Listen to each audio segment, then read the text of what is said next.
عيان بيلعب ماتش كورة وفجأة لقى رجليه اتلوت لجوّه، يعني الركبة دخلت من تحت دخلت على الركبة التانية، اتلوت اللوية دي، وفجأة سمع طرقعة واتألم منها ألم جامد ونزل وقع، ولقى تورم في المكان اللي فيه الألم اللي هو بطن الركبة من الداخل. هو العيان ده ممكن يكون عنده إيه؟ هيكون حصل له إيه؟ قطع في رباط صليبي والّا قطع في رباط خلفي؟ السلام عليكم ورحمة الله وبركاته، معاكم دكتور هاني سليمان، جراحة العظام والعمود الفقري والروماتيزم. العيان اللي اتكلمنا عنه في الأول ده عيان بيلعب كورة، خد خبطة من زميله أو المنافس بتاعه في الركبة من ناحية برّه، فالركبة اتلوت لجوّه، سمع ساعتها طَقّة وقع على الأرض ومش قادر يدوس على رجليه. يا جماعة ده بيبقى اسمه قطع في الرباط الداخلي. إحنا عارفين إن الركبة فيها حاجات مهمة جدًا، أربطة كتير والغضاريف، مش بس على قد الرباط الصليبي الأمامي ولا الخلفي ولا الغضاريف، كمان فيها الرباط الداخلي اللي هو بالوضع ده حصل فيه الlesion ده، يعني العيان قطع رباط داخلي. الرباط الداخلي عبارة عن رباط خارجي خارج مفصل الركبة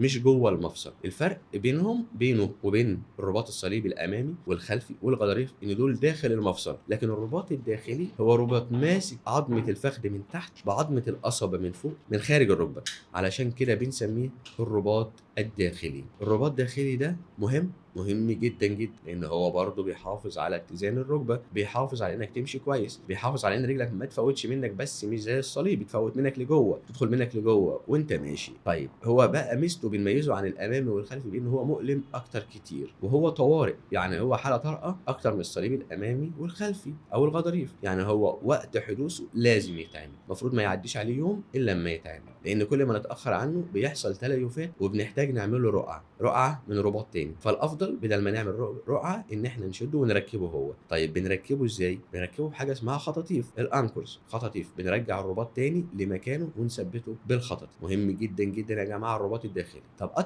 قطع الرباط الداخلي يا دكتور بيبقى معاه حاجة تاني غالبًا ما بيقطعش لوحده، تحصل مشكلة ممكن في الأمامي أو الخلفي، الرباط الصليبي الأمامي زي ما قلنا أو الخلفي ممكن تلاقي مع قطع الرباط الداخلي قطع في الصليبي الأمامي أو قطع في الصليبي الخلفي، وده بناء على الأشعة وندقق فيها أوي ونركز فيها أوي. لسبب الرباط الداخلي لما نيجي نعمله إحنا ما بنخشش بمنظار جوه مفصل الركبة، إحنا ممكن ندخل بمنظار نطمن على المفصل، وده شيء ضروري جدًا، جدًا يا جماعة، لأن المنظار أوضح من الأشعة، أنت بتخش تشوف بعينيك. لو الأشعة اديتك نورمال من ناحية كل الأربطة اللي جوه وقطع في الرباط الداخلي بس، الطبيعي إن إحنا هنعمل إيه؟ هنفتح من الداخل ونعمل أنكرز ونعلق الرباط الداخلي عليها وكده يبقى حلينا المشكلة. طب لنفرض بعد كده إن في حاجة في الصليبي، يبقى لازم ندخل بالمنظار الأول ننضف الركبة لأن أكيد هيبقى فيها ارتشاح دموي، ندخل ننضف الركبة ونطمن فيها على الأربطة الداخلية والخارجيه والغضاريف والرباط الصليبي الامامي والرباط الصليبي الخلفي، بحيث ان احنا نبقى عارفين ان كل حاجه سليمه. فعشان كده هنعمل الرباط الداخلي بس. اما لو لا قدر الله مع قطع في الصليبي الامامي او الخلفي وده وارد وكتير بيحصل، يبقى لازم نصلحهم معاه، تمام. لكن تصليح الرباط الداخلي المفروض لو هو لوحده فقط ما بندخلش جوه مفصل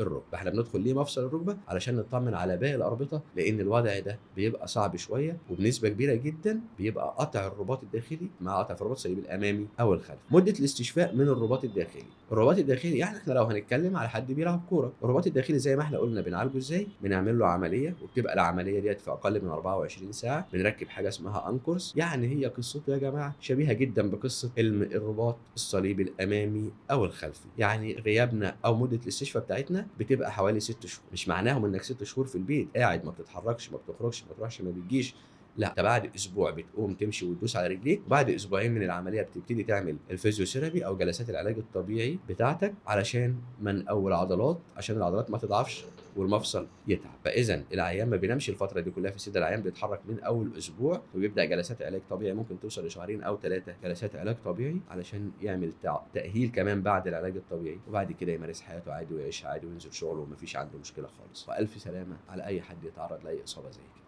والسلام عليكم ورحمة الله وبركاته.